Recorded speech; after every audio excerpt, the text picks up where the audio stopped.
कंकाल का रहस्य। चौरा गांव के खेतों में इन दिनों खुदाई का काम चल रहा था। असल में इसी गांव से होकर एक अच्छी सड़क गुजरनी थी, इसलिए यहाँ खुदाई शुरू की गई थी। अचानक एक दिन खुदाई करने वाली मशीन से कुछ टकराता है। बाद में जब खोजबीन की जाती है तो वहां से 2 कंकाल मिलते हैं। पुलिस गांव के लोगों से पूछताछ शुरू करती है।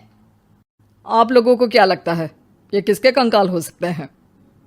अरे साहब, हमें क्या पता ये किसके कंकाल है, आप ही लोग पता लगाइए।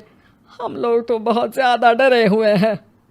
हाँ, हमारी फॉरेंसिक टीम अभी आ रही है।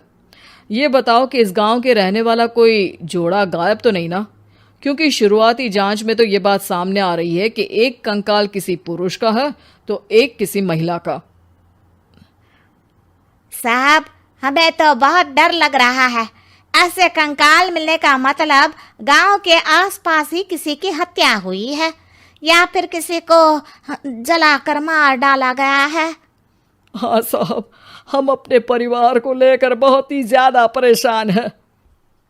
देखिए, आप लोगों की परेशानी हम समझ सकते हैं, लेकिन आप लोगों को पुलिस का सहयोग करना होगा, क्योंकि आपके सहयोग के बगैर हम ये पता नहीं लगा सकते हैं कि आखिर ये किसके कंकाल है और इनकी हत्या किसने की। ठीक है साहब, गांव के लोग आपका पूरा सहयोग करेंगे। हाँ साहब, पूरा सहयोग करेंगे। तो फिर ठीक है, हम अपनी जांच शुरू कर देते हैं। कुछ दिन बाद जांच रिपोर्ट आ जाती है।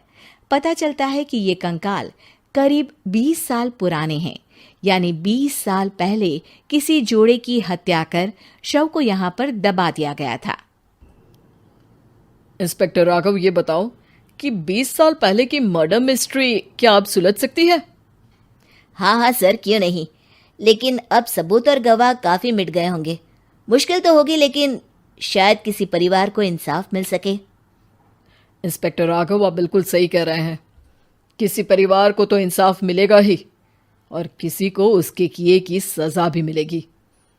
जी सर, मैंने तो जांच शुरू भी कर दी है। 20 साल पहले इस गांव के 2 जोड़े अचानक कहीं गायब हो गए थे। मैंने दोनों ही परिवारों के बाकी के सदस्यों से बातचीत शुरू की तो उन्होंने बताया कि उनके बच्चे शहर गए थे, लेकिन आज तक वापस नहीं लौटे हैं। लेकिन ये दोनों शव किस परिवार के सदस्यों के हैं, ये कैसे पता चल सकेगा? सर, मैंने डीएनए टेस्ट करवा लिया है। आज शाम तक इसकी रिपोर्ट भी आ जाएगी। अच्छा, ठीक है।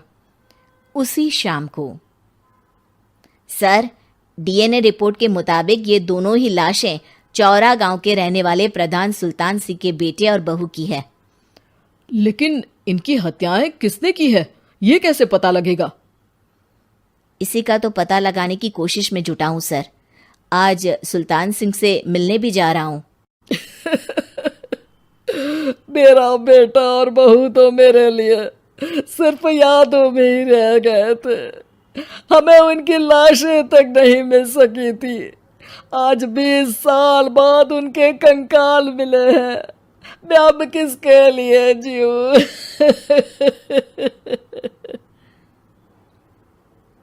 लेकिन सर, क्या आपकी किसी से कोई दुश्मनी थी? अपने बेटे बहू की हत्या के लिए आप किसे जिम्मेदार मान रहे हैं? अब मैं किसका नाम बोलूं? मेरी तो किसी से दुश्मनी नहीं थी, बस मेरे बेटे बहू को कोई वापस ला पाता।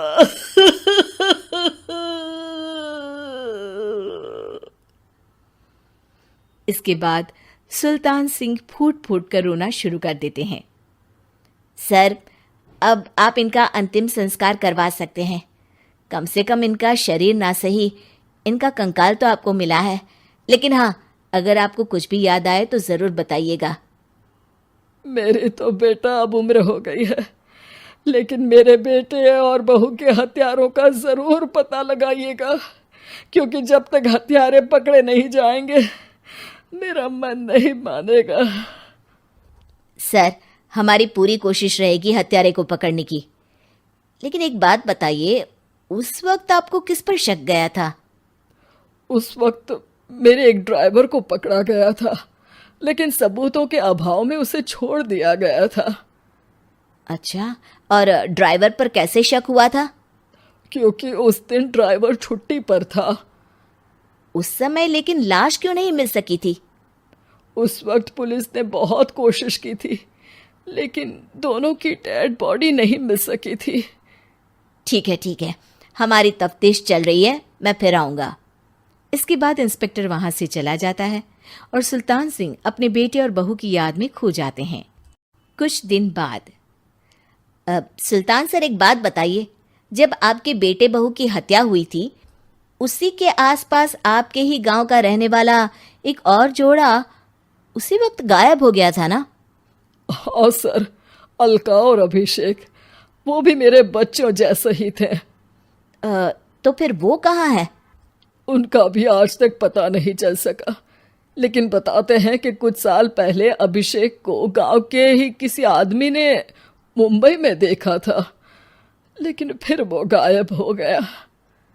यानी अभिषेक और अलका की हत्या नहीं हुई थी, बल्कि उन्होंने किसी वजह से खुद ही गांव छोड़ दिया था। हाँ, हो सकता है, क्योंकि अभिषेक मेरे बेटे संतोष का अच्छा दोस्त था और उसका मेरे घर भी आना जाना लगा रहता था।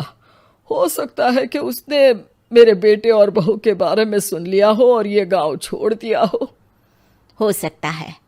उनके परिवार का कोई अब नहीं रहता क्या इस गांव में? अब तो कोई नहीं रहता। एक चाचा थे, लेकिन उन्होंने भी अपना पुश्तैनी मकान बेच दिया है। वो भी अब कहीं शहर में ही बस गए हैं। ओह, अभिषेक और अलका के बारे में भी पता लगाना होगा। हो सकता है कि वही इस हत्या के बारे में कुछ बता सके। हो तो सकता है, लेकिन वो बेचारे तो खुद ही वक्त के मारे थे, वो क्या बताएंगे। फिर भी सर, जब केस दोबारा खुला है तो जांच तो करनी ही पड़ेगी, और इस बार तो लाशें भी बरामद हुई है। कुछ दिन तक लगातार तफ्तीश चलती रही। एक दिन थाने से सुल्तान सिंह को फोन आता है। हाँ, कौन बोल रहा है? सर, मैं कांस्टेबल तुलाराम बोल रहा हूँ थाने से। आपको थाने आना पड़ेगा। थाने? लेकिन क्यों? सर, किसी की पहचान करवानी है। अच्छा ठीक है, मैं दोपहर तक पहुंचता हूँ। सुल्तान सिंह दोपहर में थाने पहुंचता है। कई पुलिस के अधिकारी वहां मौजूद रहते हैं। सर, आपके बेटे की हत्या का रहस्य आज शायद सुलझ जाए। अच्छा इंस्पेक्टर राघव, पर वो कैसे? सर, उस आदमी को देखिए, क्या वही अभिषेक है? सुल्तान सिंह की आंखों में हैरानी से आंसू आ जाते हैं। हाँ सर, यही अभिषेक है। ये आपको कहाँ से मिला? सिर्फ अभिषेक ही नहीं, बल्कि इसकी पत्नी अलका भी इसके साथ है।